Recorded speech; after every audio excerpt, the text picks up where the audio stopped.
बिस्मिल्लाहिर्रहमानिर्रहीम। अच्छा जी, हमारा ये जो 2020 है, ये काफ़ी डिफरेंट किस्म का साल गुजरा और लोग इसके बारे में गाइडलाइंस का पूछते रहे मुझसे और मैं गाहे बगाहे लोगों को बताता भी रहा। कोविड-19 की वजह से ये साल मेजॉरिटी लोगों के लिए काफ़ी मुश्किल में रहा और ये एक ऐसा साल था जो कि इंसानियत की हमारी जब तक याददाश्त आती है, हमने तो नहीं देखा, सुना है कि जी पहले स्पेनिश फ्लू के ज़माने में ऐसा कुछ हो चुका है। तो इसका मतलब है कि जो उससे असरात आए, लोग उसके लिए भी तैयार नहीं थे और मेजॉरिटी लोगों के लिए ये बहुत ही economically, socially, culturally, personally, politically ये साल काफ़ी मुश्किल गुजरा। नए साल आने वाला है तो इसके बारे में आई थिंक ये लोग पूछते हैं कि जी नया साल कैसे गुजरना चाहिए, तो मैं उसके लिए कुछ गाइडलाइंस आपको दे दूं। देखें, हर चीज़ में से ना कुछ सीखने की बात होती है और हमें भी ये जो पिछला साल गुजरा है इसमें से सीखना चाहिए और उस सीखने से पहले इससे पहले हमें ये रिव्यू करना चाहिए कि ये जो लोगों को कोविड-19 वाले साल में 20 में जो असरात आए हैं वो किन लोगों पे ज़्यादा हैं और किन लोगों पे कम असरात आए हैं।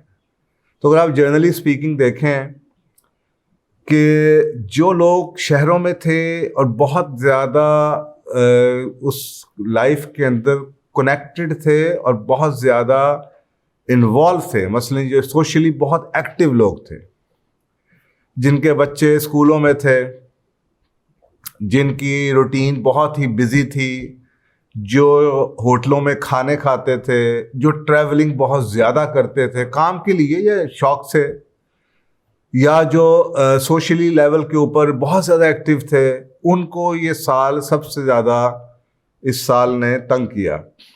दूसरी तरफ आप वो लोग देखते हैं जो लोग टाउन्स में रहते थे, छोटे शहरों में रहते थे या गांव देहात में रहते थे। मेरा भी कई दफ़ा कोविड के दरमियान में चक्कर लगा ऐसी जगहों पे जाने का जहाँ पे इसके असरात ज़्यादा नज़र नहीं आए, स्पेशली उन लोगों में जो कि सिस्टम के अंदर बहुत ज़्यादा घुसे हुए नहीं थे।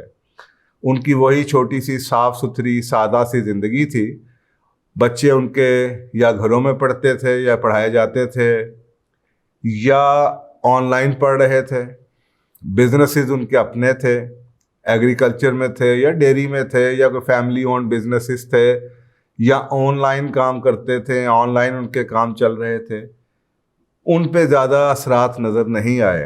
तो मेरा ख्याल है कि इन दो सिचुएशन से आपके लिए, हम सब के लिए सीखने की बहुत ज़्यादा ज़रूरत है कि जी जो लोग ज़्यादातर सेल्फ रिलायंट थे और जिनकी बहुत ज़्यादा शहरों के माहौल में या शहरों की लाइफ के अंदर बहुत ज़्यादा इन्वॉल्वमेंट नहीं थी, उन पे इसके असरात कम आए। अब आप कुछ लोग ये सोचते हैं कि जी 2021 में हालात दुनिया के बदल जाएंगे और सब कुछ बैक नॉर्मल आ जाएगा। अल्लाह करे ऐसा ही हो, लेकिन जो इंटरनेशनल लेवल पे बातें की जा रही हैं और जो हमें अब तक पता है, तो आपको ये ट्रेंड्स जौन से हैं कुछ ना कुछ इसमें से नया नॉर्मल तो आ जाएगा, लेकिन जो ओल्ड नॉर्मल था कोविड-19 से पहले की दुनिया का, शायद वो वापस ना आए।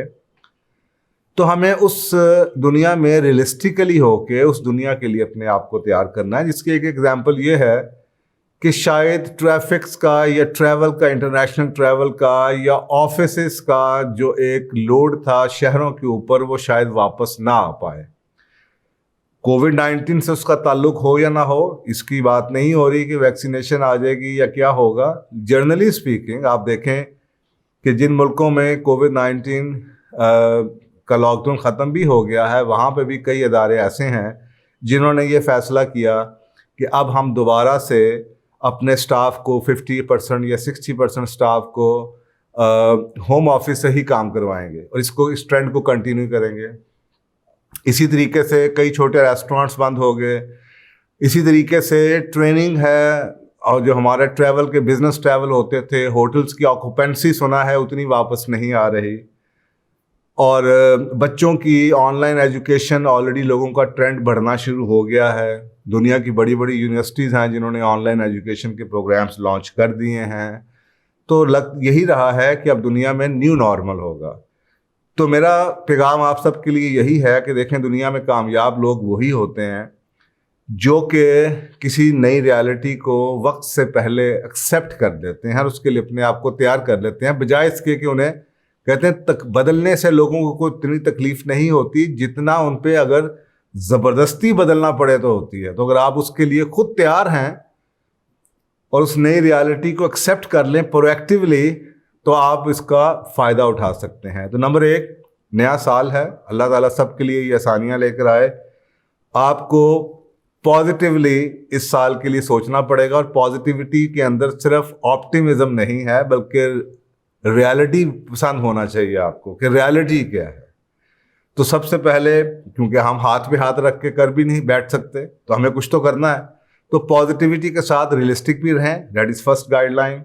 दूसरी गाइडलाइन हमारे पास ये है कि जनाब आप अपने आप को एजुकेट कीजिए, अपने घर वालों को एजुकेट कीजिए नई दुनिया की रियलिटी और नई दुनिया के प्रिंसिपल्स पे। जैसे आपने देखा कि वो बिजनेसेस मुतासर नहीं हुए या कम हुए जिन्होंने फ़ौरन ही लॉकडाउन के दौरान ही अपने आप को चेंज कर लिया। वैसे आपके सामने कई एग्जांपल्स हैं जिन रेस्टोरेंट्स ने फ़ौरन ही लॉकडाउन के अंदर अपनी होम डिलीवरीज शुरू कर दी। आपके सामने दुनिया में ऐसी एग्जांपल्स हैं, ऐसे रिटेलर की जिन्होंने ऑनलाइन अपनी रिटेलिंग शुरू कर दी या घरों में डिलीवरी करनी शुरू कर दी।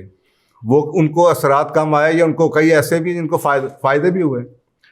तो इसी तरीके से एजुकेट कीजिए, अपने आप को एजुकेट कीजिए, अपने घर वालों को एजुकेट कीजिए, और जो नई दुनिया की स्किल्स हैं उनको सीखिए। नई दुनिया की स्किल्स क्या हैं कि आपका काम एंटरप्रेन्योरशिप पे आप आएँ, बच्चों को अपने खुद छोटे बच्चे हैं तो उनको घरों में पढ़ाएं या ट्यूटर्स रखें या ऑनलाइन पढ़ाइए। बड़े बच्चे हैं उनकी ऑनलाइन एजुकेशन का इंतज़ाम कीजिए। अपने रेस्टोरेंट्स और अपनी सोशलाइजिंग को कम कीजिए। मसलन हमारा रिवाज है बहुत बड़ी बड़ी शादियों का, उन शादियों को कई लोगों ने अब देख लिया कि यार वाकई अब तो नज़र आ गया कि इतनी बड़ी शादी करने की या बाहर जाने की ज़रूरत तो है नहीं। तो मैंने कई शादियां बड़ी आपके सामने बड़े बड़े शोबिस के लोगों की सादगी से होती देखी।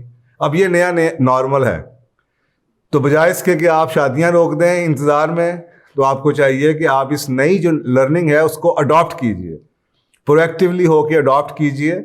घरों को अपने को एम्पावर कीजिए, होम कुकिंग शुरू कीजिए, अपने बीवी बच्चों को ऑनलाइन एजुकेशन पे लेके आइए ताकि आपके उसके सराहत कम आ सकें। अपने बिजनेसेस को ऑनलाइन करने की कोशिश कीजिए, एंटरप्रेन्योरशिप के मॉडल्स को अपनाने की कोशिश कीजिए।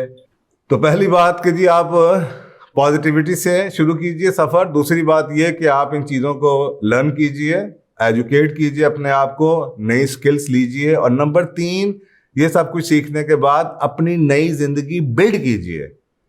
जैसे अगर आपको फ़र्ज़ करें शहरों से, अगर आपको अब आपने घरों से काम करना है तो अब आपको ज़रूरी होगा कि आपके घर ऐसी जगह पे हों जहाँ पे आप आसानी से अपने घरों को इतना बड़ा हो या आपके पास कमरे हों या आपके पास जगह हो जहाँ पे आप घर के अंदर से भी कुछ ना कुछ काम करना चाहें तो कर सकें, या आपके घर के अंदर ऐसी जगह मौजूद हो जहाँ पे आपको बच्चों को होम स्कूलिंग करनी पड़े या घरों में बच्चों के लिए स्पेस क्रिएट करनी पड़े या अपने किचन को बड़ा करना पड़े ताकि आपको जो रेस्टोरेंट्स का काम है या अपने किचन को आपको रीडिज़ाइन करना पड़े कि जी अब आपने घर में होम कुकिंग करनी है या बेकिंग करनी है, तो उसके लिए अपनी लाइफ को अडॉप्ट कीजिए। और या आपके एंटरप्रेन्योरशिप है, अगर आपका बिजनेस है, ये जॉब आप करते हैं और आप मल्टीपल जॉब्स करना चाहते हैं या जॉब को कंटिन्यू करके शाम को अपना बिजनेस चलाना चाहते हैं, तो एक नई ज़िंदगी क्रिएट कीजिए। अगर आपने ये कर दिया तो इंशाअल्लाह ताला अजीज़ याद रखिए, फ़इन्ना मअल उसरि युस्रा, हर तकलीफ़ के बाद आसानी है।